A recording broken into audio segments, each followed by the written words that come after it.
అనకాపల్లి జిల్లా మాడుగుల నియోజకవర్గంలో ఇసుక వివాదం రాజకీయంగా వేడెక్కింది. శారదా నది గర్భంలో అక్రమంగా ఇసుక తవ్వకాలు, తరలింపు జరుగుతున్నాయనే ఆరోపణల మధ్య అధికార పార్టీకి చెందిన రెండు వర్గాల మధ్య విభేదాలు బహిర్గతమయ్యాయి. తిమిరాం వద్ద ట్రాక్టర్లను అడ్డుకోవడంతో ఉద్రిక్త పరిస్థితులు నెలకొన్నాయి. మరోవైపు విచ్చలవిడిగా జరుగుతున్న ఇసుక తవ్వకాలతో వంతెనల భద్రతపై స్థానికులు ఆందోళన వ్యక్తం చేస్తున్నారు.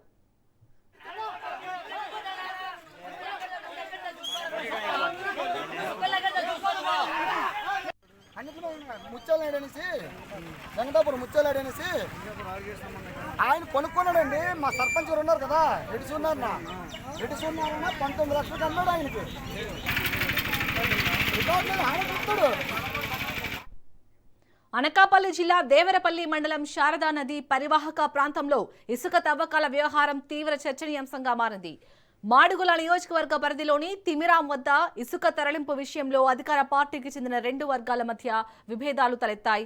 ఇసుకతో వెళుతున్న ట్రాక్టర్ ని ఒక వర్గం అడ్డుకోవడంతో ఇరు వర్గాల మధ్య వాగ్వాదం, ఉద్రిక్త పరిస్థితులు చోటు చేసుకున్నాయి.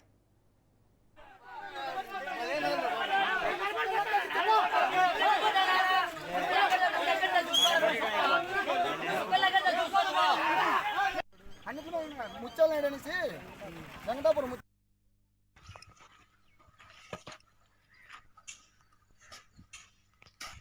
ఎవరు బండి ఎవరిదే?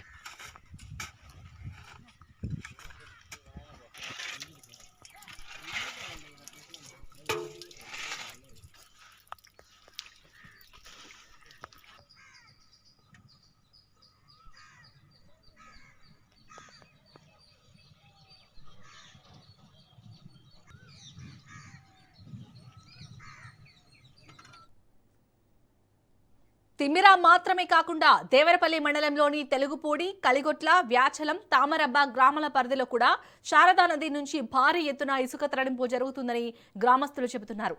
నది మధ్యలో వంతెనల సమీపంలో తవ్వకాలు కొనసాగడం వల్ల వంతెనల పునాదులు బలహీనపడే ప్రమాదం ఉందని ఆందోళన వ్యక్తం చేస్తున్నారు.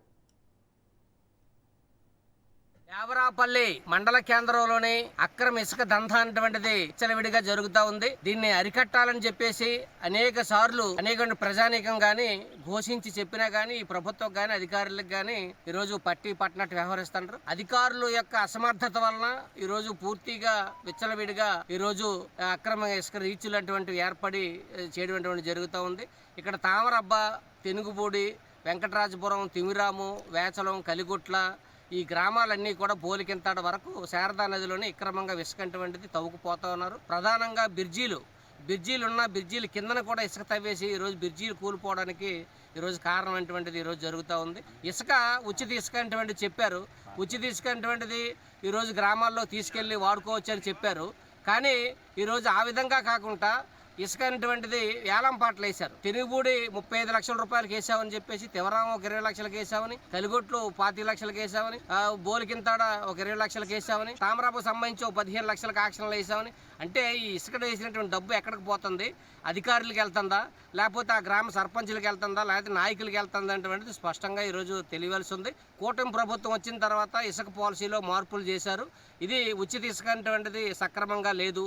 ఉచిత ఇసుక అనేటువంటిది ఒక ఇల్లు కట్టుకోవడానికి ఒక ఎవరైనా అక్కడ ఉన్నటువంటి వాళ్ళు పర్మిషన్ తీసుకొని పట్టుకెళ్లే విధంగా చర్యలు చేపట్టాలని చెప్పేసి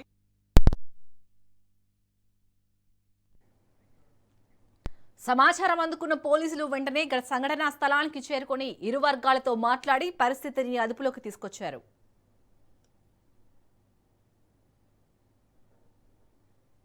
తిమిరాము ఏట్లో ఉండే ఇసుక గురించి వారి ఊర్లో ఇద్దరు వర్గాల మధ్యన చిన్న అభిప్రాయ భేదాలు వచ్చాయి. ఇసుక వినియోగం గురించి దాని మీద ఇరు వర్గాలు కొద్దిసేపు గొడవలు పడడం జరిగింది. వెంటనే సమాచారం తెలుసుకుని మేము అక్కడికి వెళ్ళి ఇరు వర్గాలని వేరుగా చేసి వారిని ఆ విషయాన్ని వారి ఊర్లోనే పెద్దల మధ్య సమస్య పరిష్కరించుకొని వస్తామని చెప్పడం జరిగింది. దాని మీద వారు ఒక నిర్ణయం తీసుకుంటారు. నిన్న టెంపరీగా పికెట్ పెట్టడం జరిగింది. ఎటువంటి సంఘటనలు లేవు కాబట్టి క్లోజ్ చేయడం జరిగింది. ఒక ఊర్లో కట్టుబాట్ల ప్రకారం ఎవరు ఇసుక తీయొద్దని ఒకరు, లేదు ఇసుక వాడాలని ఒకరు. అక్రమ ఇసుక తవ్వకాలపై వెంటనే చర్యలు తీసుకోవాలని, నదులు మరియు వంతెనలను పరిరక్షించాలని స్థానికులు అధికారులను కోరుతున్నారు. ఇసుక వివాదం రాజకీయ రంగు ములుపుకోవడంతో మాడుగుల నియోజకవర్గంలో ఈ వ్యవహారం మరింత ప్రాధాన్యతను సంతరించుకుంది.